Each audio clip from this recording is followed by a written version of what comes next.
Halo teman-teman, perkenalkan nama aku Anissa dari Staf Biro Entrepreneur BEM Prodi Kimia UNJ dan selaku host Podpreneur episode 1 pada hari ini. Apa sih Podpreneur itu? Podpreneur atau Podcast Entrepreneurship ini merupakan salah satu program kerja dari Biro Entrepreneur BEM Prodi Kimia UNJ berupa podcast mengenai dunia entrepreneur yang bertujuan untuk memberikan informasi atau sharing pengalaman dari narasumber yang sudah memiliki pengalaman di bidangnya. Teman-teman, gimana nih kabarnya? Aku harap baik dan sehat selalu ya. Materi yang akan dibahas pada Podpreneur episode 1 adalah tentang bagaimana tips and tricks mendapatkan dan mengembangkan usaha saat masih berkuliah. Pastinya sekarang aku nggak sendirian dan ditemenin sama narasumber kita yaitu Kak Muhammad Zulfikar atau biasa dipanggil Kak Fikar selaku owner dari Ranupani Kopi. Halo Kak Fikar. Halo Nisa. Gimana kabar Kak Fikar hari ini, Kak? Wah, alhamdulillah baik banget nih. Gimana kabar Nisa juga? Alham- Gimana? Alhamdulillah. Sebelum dimulai, boleh berkenalan singkat terlebih dahulu ya, Kak? Oke. Em, Perkenalkan, nama saya Muhammad Zulfikar dari Kimia 2018. Saya biasa dipanggil Fikar atau Zul, yang mana aja, yang penting enaknya aja dah. Oke, Kak Fikar sedang memiliki usaha Ranupani Kopi ya, Kak? Waduh, sedang. Iya, nah aku mau tahu nih Kak, bagaimana konsep awal yang terpikirkan oleh Kak Fikar dalam menjalankan usaha Ranupani Kopi ini, Kak? Hmm, untuk konsep awal, sebenarnya untuk Ranupani itu sendiri, awalnya itu bukan saya yang megang ya, jadi itu punya teman saya, tapi udah nggak berjalan kurang lebih beberapa bulan, 3 bulan atau 6 bulan kalau nggak salah. Nah, habis itu saya berinisiatif untuk mengepalainya atau memegang Ranupani, karena kan juga lumayan kan itu untuk mencari uang tambahan gitu. Jadi sebenarnya kalau untuk konsep awal itu sebenarnya eh, itu bukan punya saya, jadi saya hanya melanjutkan, tetapi untuk melanjutkan dan juga upgrade menu-menu yang ada kayak gitu.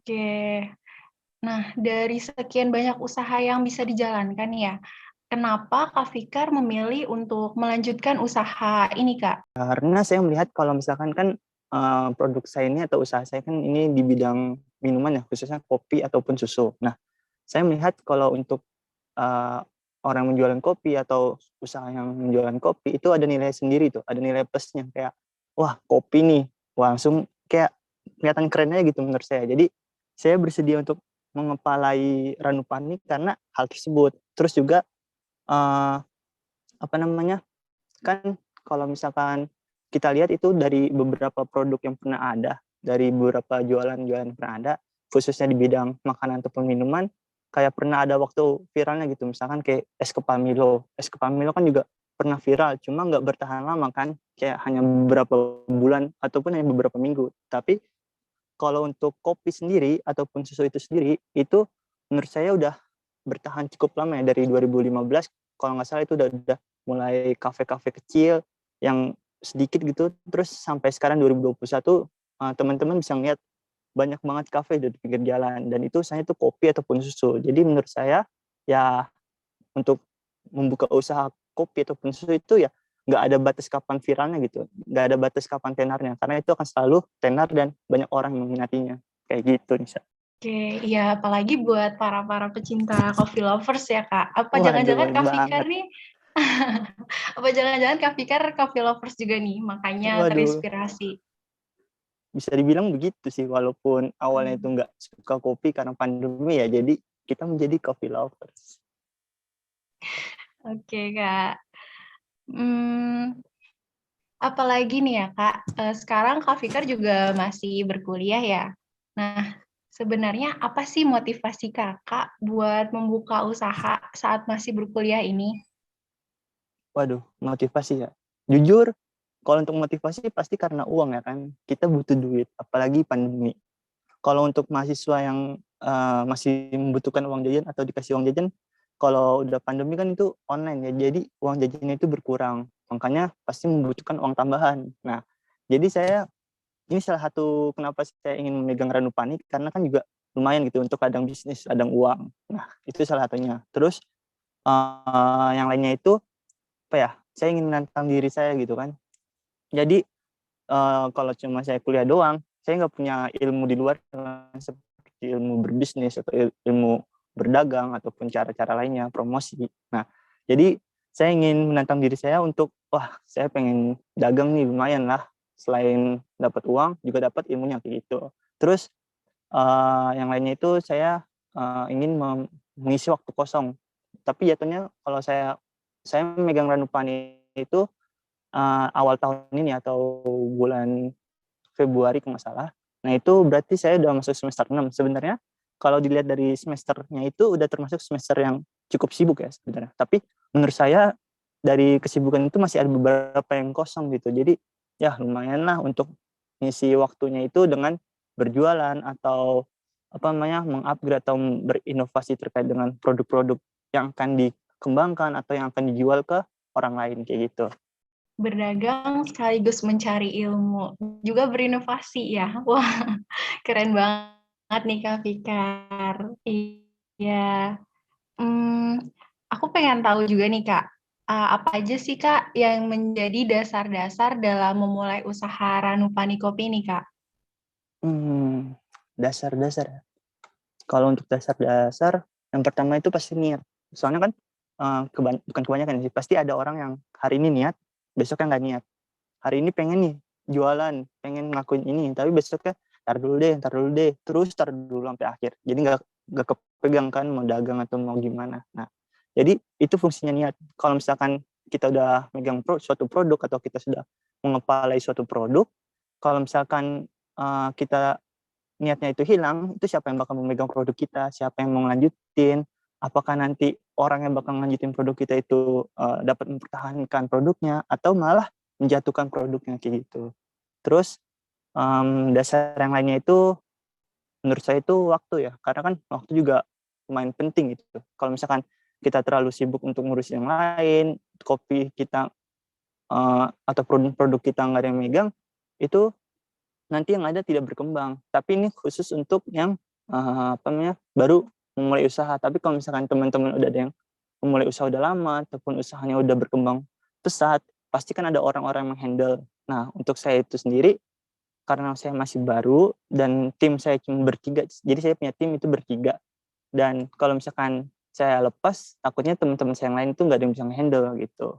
Jadi waktu juga sangat penting. Terus menurut saya yang terakhir itu apa namanya tim yang mendorong. Jadi kalau teman-teman itu kan pasti kadang pengen punya usaha yang bukan individu doang atau bukan cuma diri sendiri, tapi kayak punya teman yang untuk membantu. Nah, saya menyarankan untuk mencari teman atau mencari rekan yang mendorong atau push teman-teman. Jadi kalau misalnya teman-teman lagi merasa ngedown atau lagi males, nah rekan kalian itu yang akan nge-push kalian. Jadi kalian semangat lagi, kalian wah ini produk atau ini usaha harus jalan nih, ini harus berkembang nih gini kayak gitu. Jadi jangan cari teman yang cuma ada pas enaknya doang kayak lagi ngedown, teman yang lain ikut ngedown, terus siapa yang mau terusin produk ini gitu. Berarti 3 kunci utamanya itu niat, waktu, juga tim ya Kak? Betul. Iya. Niat berarti dikesampingin dulu ya Kak buat mager-magerannya. Waduh, kalau mager udahlah ke laut aja ke laut. Oke, ngomong soal tim bisa oprek tim Kak. Siapa tahu teman-teman yang di sini ada yang mau join gitu. Mendingan buka franchise. Oke, siap. Oke. Ngomong-ngomong soal Ranupani Kopi ini ya, tentunya pasti Kak Fikar pernah mengalami tantangan dan rintangan bukan Kak? Betul banget. Oke, Aduh. kalau dari Kak Fikar, tantangan dan rintangan apa saja yang pernah Kakak lalui saat mencari dan mengembangkan usaha Ranupani Kopi ini Kak? Tantangannya, menurut saya karena usaha saya masih terbilang baru atau masih terbilang masih kecil. Jadi tantangannya itu ya pertama itu target konsumen. Karena kan kita pasti kan banyak pesaing-pesaing di bidang minuman. Target konsumen untuk usaha kecil itu belum tentu langsung banyak gitu kan, pasti bertahap kayak gitu. Terus juga uh, rasa-rasa yang harus dikembangkan juga harus cocok untuk orang-orang gitu kan. Kalau misalkan kita salah rasa ataupun misalkan basi lah, itu kan pasti menjatuhkan produk kita kan. Jadi itu dua poin itu, baik itu target konsumen ataupun rasa ataupun bahan, itu yang benar-benar menjadi tantangan ataupun rintangan untuk suatu usaha kayak gitu. Oke, ditambah lagi persaingan dalam membuka usaha ya, Kak? Betul banget. Iya, nah menurut Kakak bagaimana kondisi persaingan dalam membuka usaha? Kalau untuk persaingan ya, karena saya di bidang itu makanan dan minuman, menurut saya itu persaingannya itu sangat banyak ya. Dari produk yang udah terkenal, yang teman udah pernah tahu, produk-produk minuman ataupun makanan yang terkenal. Terus ataupun produk-produk yang masih bertahap gitu, masih bertahap dari bawah, ingin berinovasi hingga ke puncak kayak gitu. Jadi tergantung teman-teman entrepreneur di bidang apa dulu. Kalau misalkan emang di bidang minuman dan makanan, persaingan juga sangatlah banyak. Teman-teman harus berinovasi bagaimana caranya untuk teman-teman bersaing kayak gitu. Tapi kalau untuk misalkan kalau barang kan masih, menurut saya masih masih lumayan banyak, cuma nggak seketat makanan dan minuman kayak gitu. Oke, lalu gimana nih caranya agar usaha yang dilakukan Kak Fikar ini nggak kalah saing gitu dengan pesaing yang lain, Kak? Usahanya itu menurut saya itu menginovasi produk. Jadi kan kita pasti kan namanya jualan kan ada produk yang ditawarkan. Nah, semisal kita hanya menjual satu produk, misalkan karena saya jual minuman, saya hanya jual kopi aren. Nah, kalau misalkan saya jual hanya satu produk, mungkin teman-teman atau orang-orang yang beli itu yang nggak suka aren nggak bakal beli kan. Nah, tapi kalau misalkan menjual 3 ataupun lebih dari itu, misalkan jual kopi aren, kopi karamel, kopi matcha ataupun yang lainnya, pasti otomatis yang nggak suka aren masih bisa membeli yang karamel atau bisa membeli yang matcha, dan yang nggak suka matcha masih bisa membeli yang lain kayak gitu. Terus menurut saya poin yang lainnya itu adanya ciri khas dari suatu produk. Jadi kalau misalkan teman-teman mau membuka suatu usaha, teman-teman harus menargetkan ini ciri khas dari usaha gue apa sih, ciri khas dari produk gue apa sih, kayak gitu. Misalkan baik dari itu rasa ataupun dari kemasan. Jadi kalau misalkan ada ciri khasnya, jadi orang lain yang membeli itu pernah kayak ada ingatan, wah kopi ini sama kayak kopi Ranupani loh, oh minuman ini sama kayak minuman Ranupani loh. Jadi nanti konsumen itu akan membandingkan baik dari harganya ataupun rasanya. Kalau misalkan konsumen itu membeli produk yang lain tapi harganya lebih mahal tapi rasanya itu sama kayak Ranupani, jadi konsumen itu bakal membeli ke Ranupani kayak gitu. Terus jadi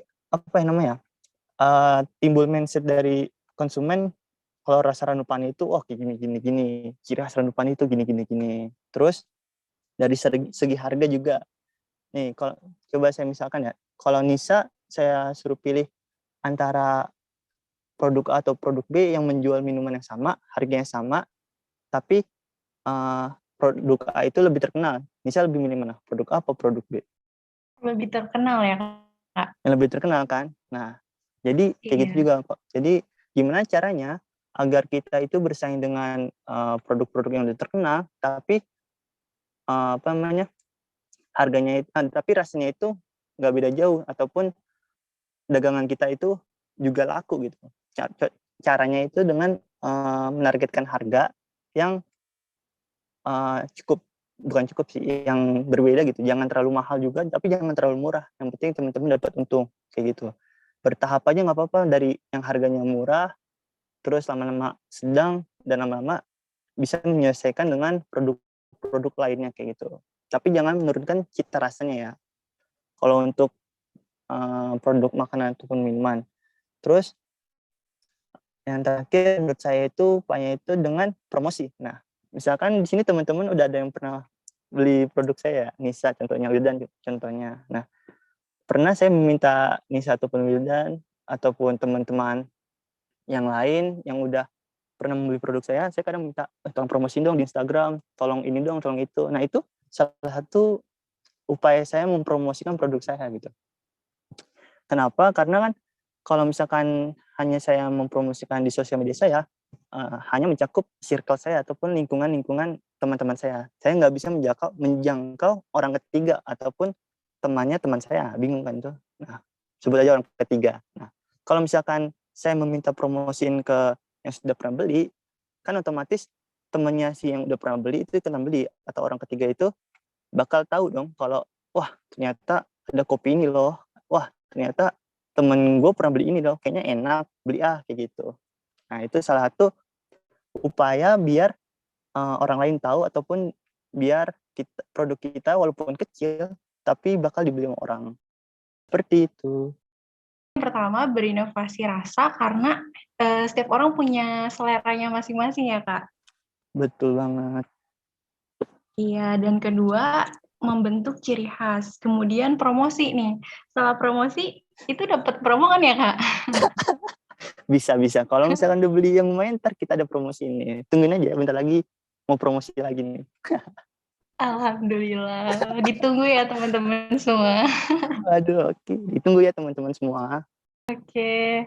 Nah, apalagi sekarang lagi masa pandemi nih, Kak. Apa sih dampak dari masa pandemi pada usaha Ranupani? Kalau untuk dampak sebenarnya nggak terlalu yang signifikan banget ya, karena kan untuk Ranupani itu sistemnya itu nggak open tiap hari, nggak open order tiap hari. Jadi sistemnya itu pre-order.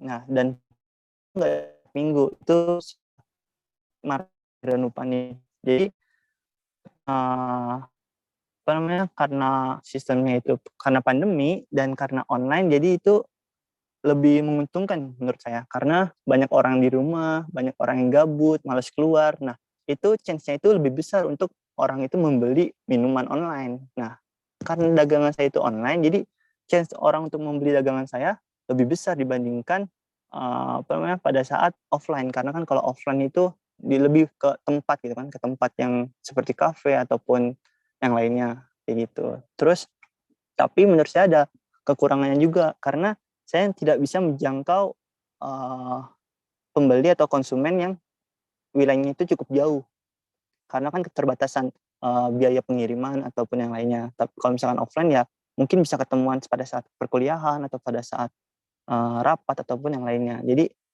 ada plus minusnya lah untuk pandemi bagi dagangan saya. Iya, plus minus pasti ada ya kan namanya dalam berusaha gitu ya. Iya, pasti ada itu.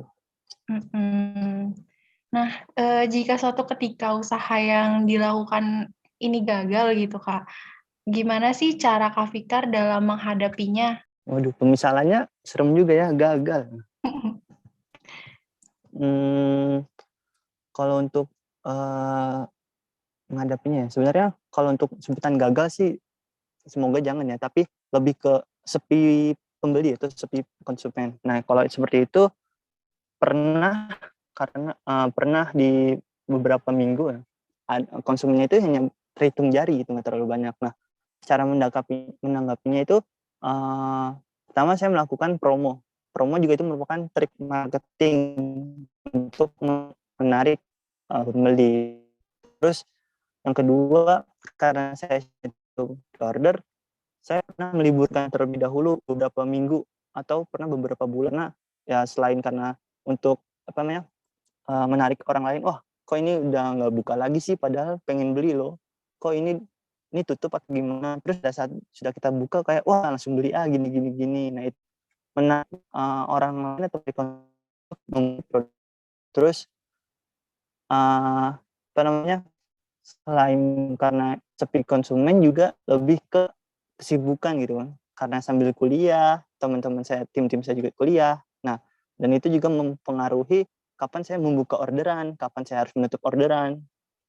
sepertinya bulan-bulan ini ya udah hektik banget nih untuk mahasiswa akhir. Jadi saya memutuskan udah tar dulu dah, bukannya ntar aja kita kita kuliah dulu, kita gini-gini dulu. Nanti kalau udah enakan kita buka lagi, kita lakuin ini, kita lakuin itu, kita inovasi produk-produk baru. Kayak seperti itu.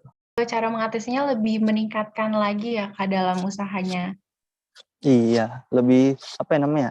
Melakukan trik melakukan sebuah trik gitu biar gimana sih caranya agar konsumen itu tertarik lagi kayak gitu. Contohnya tadi promo. Pasti para pejuang promo sangat ingin membeli minuman yang sedang promo.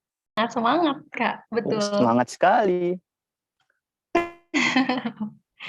Oke. Nah, sejauh ini adakah faktor pendukung atau support system nih Kak Fikar selama menjalani usaha Ranupani Kopi ini, Kak?